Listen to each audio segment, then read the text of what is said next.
کو چرته د رمضان په حالت کې یو سړی د خپلې بیبي سره کوروالی وکي، دواړه په خپل رضامندتیا سره، هیڅ قسم زبردستی نه، چاهت سره، نو روژه خو یې ماته شوه،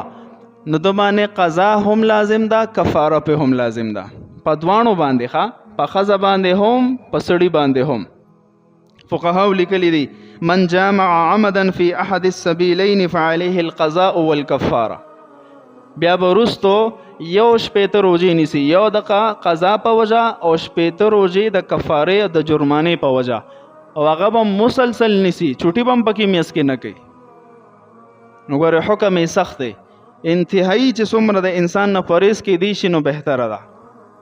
او یو صورت پکې صرف یاد ساته، فقهاو لیکلی دي وان كانت مکرهة فعليه القضاء دون الكفاره. کو یو زنانه د سوي چې هغه مکره وي، خاون په زبردستی کې چې شابه زه جما کومه، ښځه ورته یې روژه ده څه کوې، هغه منع کوي ښځه، او خاون هم لګاتار اصرار کوي چې نه زه به جما کوم، او په دې حال کې جما وکړه، نو په سړي باندې خو قضا کفاره دواړه شته، خو په دې صورت کې به د ښځې باندې صرف قضا شته، یوه روژه به بعد کې راګرځئ، کفاره جرمانه به دې باندې نشته، دا د غذا کې مجبوره ده. دا یو گنجایش پکې شته، خو چې کله د ښځې له طرف نه منوالی موجود وي او خاوند زبردستی کوي، نو په ښځه باندې صرف